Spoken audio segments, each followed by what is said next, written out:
you're going to do your spiel on that one. I have a spiel. So Tim and I met in high school. Nice.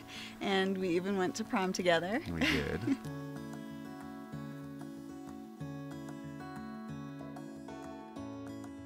But it's not as romantic as most Hollywood scripts. We actually broke up for about like a 10-year period. I went off and traveled. I backpacked all over the world. And I never forgot Tim, though, his witty sense of humor. Yeah. I always said that Marisa tried to travel the world to try to find someone better than me and failed. But she came back into my life, and we started to rekindle, and now we are fully traveling the world together on a KTM 1190, 2-up and overloaded. That's right. I like to say. Yes, 2-up and overloaded. But yeah. Well, this is sort of dorky, but I really liked Lord of the Rings growing up, and I just loved the idea that these fantasy people would put everything that they had or that they needed in their backpack and just travel with that into the unknown and have adventures along the way. And I thought, oh, that would be great. And for me personally, I enjoy being on the motorcycle more than hiking. So I kind of transferred that idea into packing everything that we own and everything that we need onto the motorcycle. I think freedom is really important to us.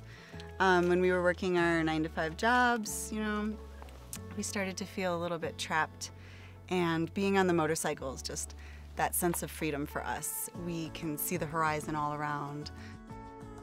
When we're on the road and experiencing new things every single day, I feel like in 2 weeks it's been 2 months, because I've learned so much and everything is new.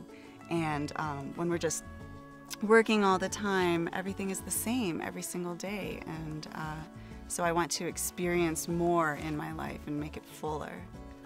And Marisa had traveled extensively for many years of her life. She went to college abroad and had traveled the world, and I really kind of stayed around like an hour's diameter of where the hospital I was born in. Yeah. But when she came back, and I bought a motorcycle, and we would have little mini excursions out into Iowa and other places. But I did not like your motorcycle at first. it was a Yamaha Raider, and so it was like more of a street bike. But I didn't like any motorcycles, to be fair, but I think we both kind of grew. Like, I was the person who traveled, and you were the person who had the motorcycle. And then we kind of combined the dream into one mega dream. And, you know, little by little, you know, got inspired and saved up, and we saw other people's blogs and other people's YouTube and other people's lives, and we were like, you know, wouldn't that be a better solution than GPS reports? And,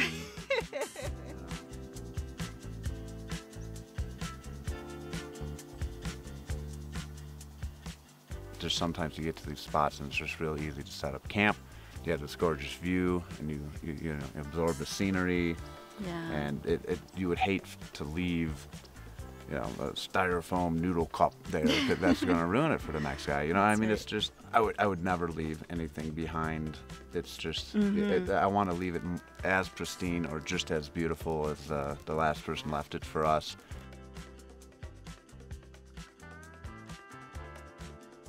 We had a bit of fear going into this, and we've discovered that 99.9% of humanity is incredible and out there to help you. So yeah, we've become a lot more, I guess you could say, worry-free.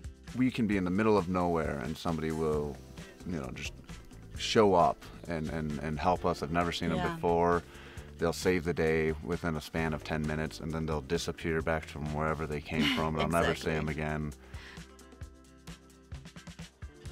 I don't think there's anything greater that we've come across than the overland community. That's our favorite thing, is not just meeting the local people, but meeting fellow travelers.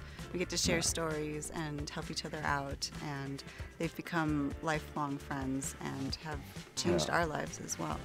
I was originally inspired by going to some of these events and it's just amazing that, you know, 6 years ago I was bright-eyed and bushy-tailed, and now I'm, you know, on the other side of the presentations, and it's really, really cool.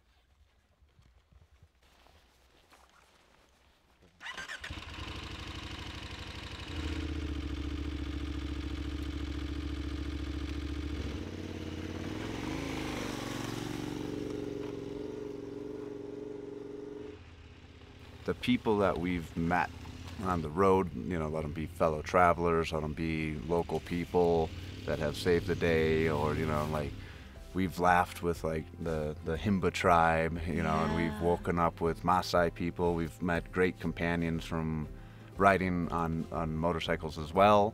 Yeah. And it's just like, if you missed a day or an hour or a minute, that some of those fantastic things would have not have happened. And it's just, I'm so grateful that whatever timeline we accidentally hopped on has led to some of the greatest memories that I will hold on dearly for the rest of my life. And in some weird string theory universe, another Tim has experienced other great people with other great adventures, you know.